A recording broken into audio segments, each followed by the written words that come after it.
Hello and welcome to the Sports Chats. This is season 2 and episode 2 of the Sports Chats, where we bring you the expert analysis of what's happening around sports. I'm your host, Peter Tembo. And I'm Shem, Malinda. And of course, we are excited and we're bringing you exciting content in the world of sport, ranging from both local as well as international. Don't go away, join us on the other side.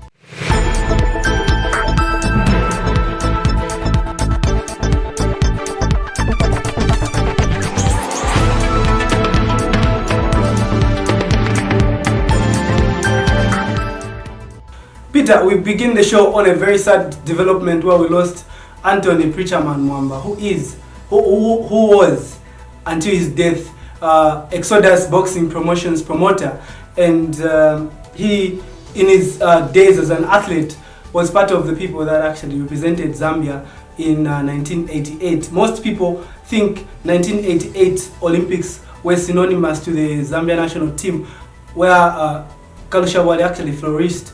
But Anthony Mwamba was one of the people that represented Zambia in boxing, and he actually came out as a bronze medalist in that tournament. Peter, your take on Anthony Mwamba? Well, sad development indeed, and may his soul rest in eternal peace.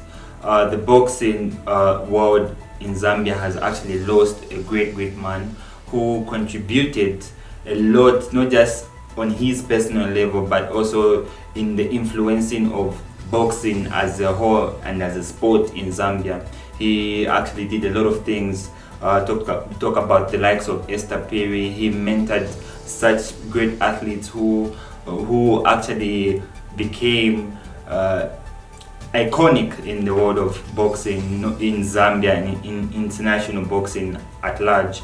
And it's a sad loss to lose somebody who's actually known as a preacher man. And Shem, can you give us a take on why he was actually called the preacher man? Well, known as the preacher man because before and after every game or every boxing match, he used to kneel down in the ring and pray. And there was a time where he actually wanted to roll back the years and be part of the team, the boxers, to take part in a boxing match just to raise funds for the boxing federation in Zambia.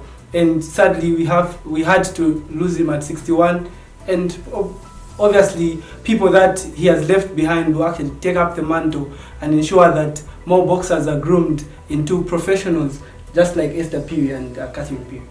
We actually hope the best for the boxing world in Zambia, and we actually hope that people will take up his place, even though we think he's irreplaceable, because what he has contributed in the boxing arena in Zambia is tremendous, and the heart of boxing that he had is something that is very unique in Zambia. And well, just to give you what he has done further, he has actually mentored people like Catherine Perry, who also gone into international stages in the boxing field. He actually won bouts in those international stages that they've gone to. Exactly. So Anthony Mwamba, the preacher man who was God-fearing, will be remembered forever, and his legacy will actually live on. May his soul rest in eternal peace.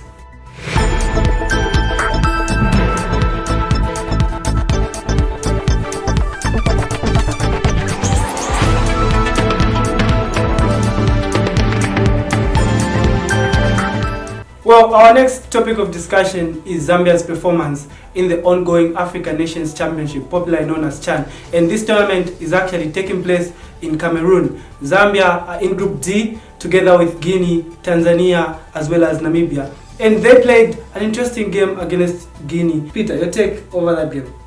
Well, of course, it's a stalemate, 1-0, but I give a thumbs up to Zambia and how they played, coming from behind and scoring in the late dying minute, or in the 87th minute, which was a very good performance from Zambia. And we know that the Zambia national team doesn't really have a reputation of coming back from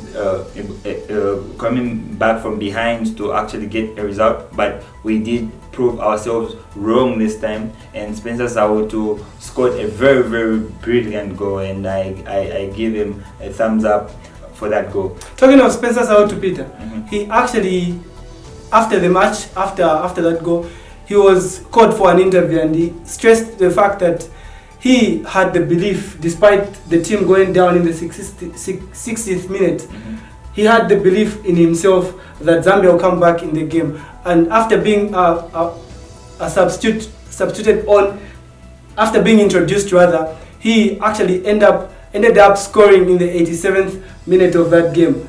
What do you make of his performance? Do you think Mitchell needs to give him more time in terms of starting the game? Well, Shem, there've been rumors circulating around social media that Spencer Sautu should be starting games for Zambia because of the energy he brings and the quality he brings on the pitch. Personally, I feel like he's actually a very good factor to bring off the bench to impact the game, just like he did against Guinea. I feel, of course, yes, he has to start the games, but again, him playing that role of a super sub is not actually a bad thing. It's actually a tool Zambia can use to dismantle and win actually big games. But in games that actually seemingly seems difficult, do we really need somebody to come off the bench, or we can just finish up the game in the early minutes of the game?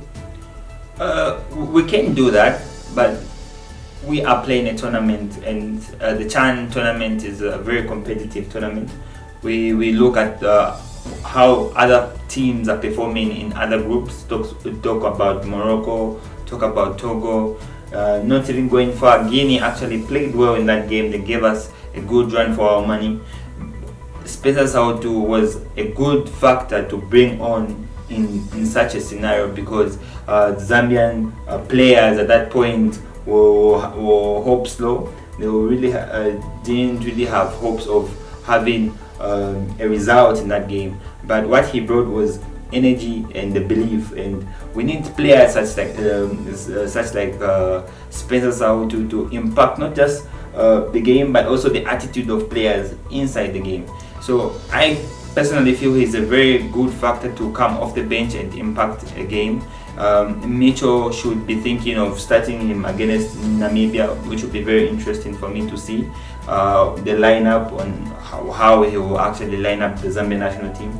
But all in all, good performance from the Zambia national team, and I pray they hammer Namibia, we give them a good beating and top the group and actually qualify to the next stage. Well, the Moses of our time indeed is Spencer Sautu bailing us out in that game with that thumping header and ensuring that Zambia actually managed to get a point out of that game. A really interesting game. I love the build-up, Peter. I love the go-to and the build-up and the cross from Zakaria Chilongoshi. Exactly. That was a very nice cross from a left back. What he was supposed to be doing the entire game, and he actually impressed me in that game. And we actually won hearts in that game, Peter. Mm-hmm. We have a Cameroonian lady that was cheering for the national team. That's Magadlena Tick. And that lady was fortunate enough to be given signed replica jerseys for the Chipolo Polo. All the players actually signed on the jersey. Quite an interesting thing, isn't it? Yeah. Quite an interesting thing, isn't it? Exactly. Quite an interesting thing to witness a Cameroonian in the homeland of Cameroon supporting the Zambian national team.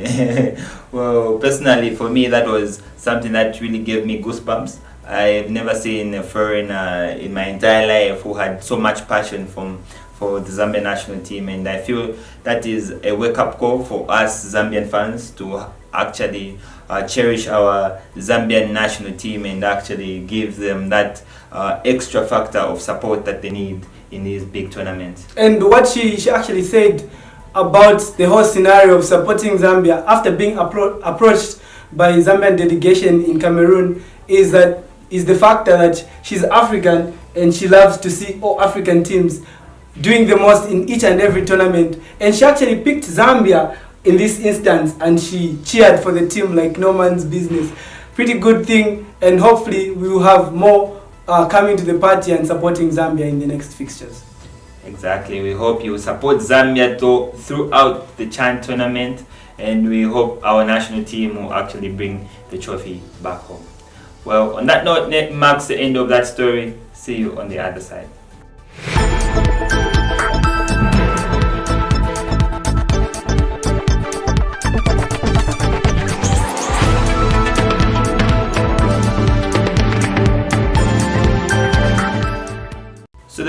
story that we bring to you is that the National Sports Council of Zambia has urged all sporting federations and associations in Zambia that are finding difficulties to adhere to the COVID-19 regulations to suspend all their sporting activities.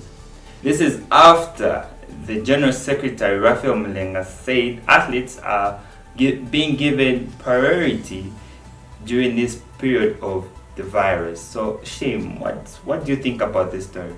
Well, Peter, if you ask me about that development, it's really sad to see NOCZ having no choice but to ask these federations and associations to, if they are having difficulties in following the guidelines, as well as trouble in conducting regular tests for athletes. Like he said, they are the main priority at the moment, and if they are having trouble with testing them regularly, they should actually suspend all activities. But looking at it from the organization point of view, it is really sad that these people have actually put in much. Talk of finances, talk of resources. They've organized these tournaments, and then the sports council is telling them to call off or suspend. Mm-hmm.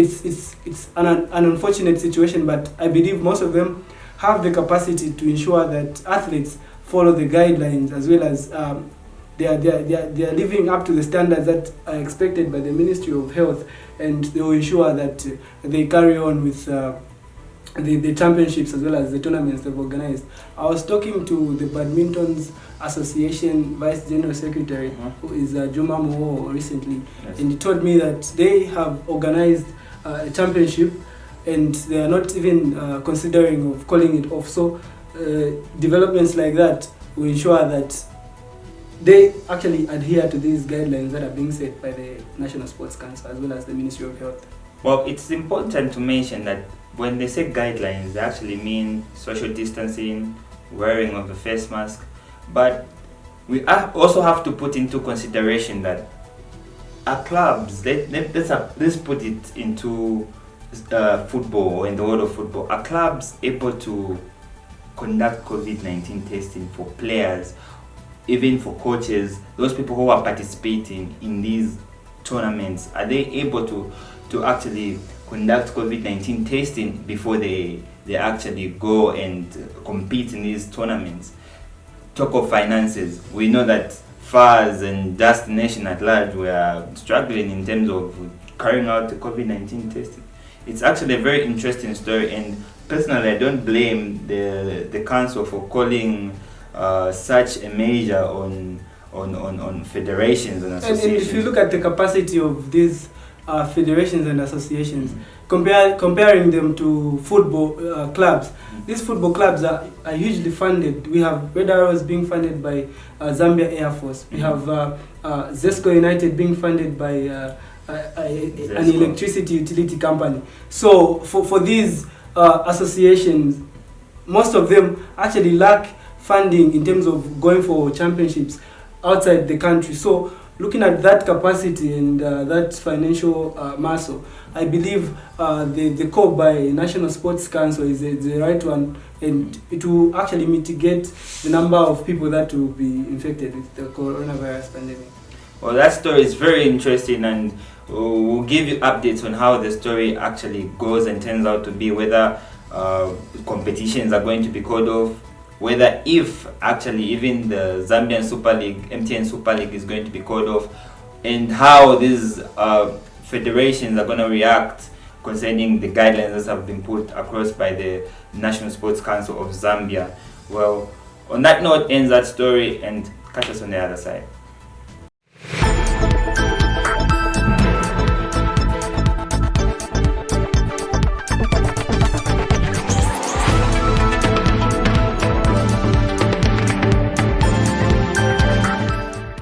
So the final story that we bring to you is the story of Chelsea firing Frank Lampard as the head coach of Chelsea Football Club, which has shocked and shaken the football arena in the world. And Shem, you as a Chelsea fan, you're rocking a Chelsea jersey right now. What do you think about this? Well, it was a move that was long overdue for the club. And I say this because of the fact that Chelsea were actually failing to post positive results in the previous fixtures, if you check the win rate of Frank Lampard compared to 4 other managers that have been at the helm of the club in the past seasons, Chelsea, Frank Lampard has had a poor win rate in the Premier League. That's like something like 49% win rate. So it's something that the club that didn't sit well with the club, and they had to let him go. Well, they did not just let him go, but they also replaced him with Thomas Tuchel taking his job, the former Paris Saint-Germain head coach. And Shem, do you think Thomas has the right potential to change the fortune of Chelsea Football Club? Obviously, yes, Peter is a good manager. We've seen it with Paris Saint-Germain, and somebody else might be arguing that Paris Saint-Germain and the league that they are playing in isn't as competitive as the Premier League. But when you're good, you're good. Thomas Tuchel is a good manager, and for that fact, I give him all the credit, and hopefully he'll be able to propel Chelsea back to its glory days. Well, Roman Abramovich, the Chelsea, should I say, owner, has a record of firing coaches after a poor run of games. Frank Lampard being the latest of them right now. He has also fired the likes of Jose Mourinho. Should I put the likes of Antonio Conte, who was fired just a season after winning the Premier League. Winning the Premier League, exactly. So is this just something that Chelsea and Roman Abramovich has put in place, saying, well, if you do not win a certain number of games, we are kicking you out of this club? Not necessarily the number of games, Peter. It goes deep into how a coach works around with his players. I heard Frank Lampard, what led to him being sacked. Another factor is the factor that he failed to organize he actually failed to organize his back room, the dressing room. Some of the players actually reported him to the club management, okay, that he's not giving them enough time to play, as well as he's not having direct contact with them. So that actually posted him being sacked by the team. Well, Super Frank, as he used to be called in his footballing days, is not that super anymore for Chelsea Football Club. He has been sacked as head coach, and I hope the best for Thomas Tuchel in the new era, and Chelsea as a club. I hope they turn their fortunes upside down. They are seated right now, is it? Eighth on the table, and they are behind a lot of clubs, and 8th is not really a good number for a team which is of high caliber as Chelsea.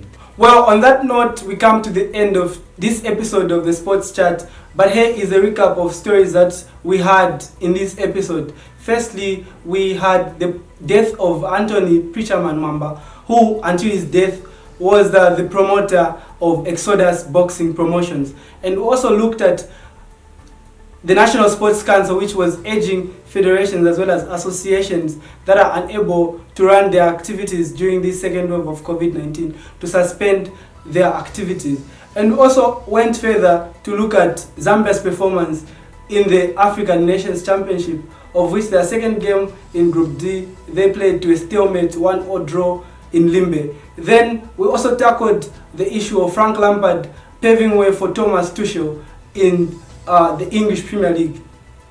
I'm Peter Tembo. And I'm Shem Malinda. That's all we had for you this week. Don't forget to mask up.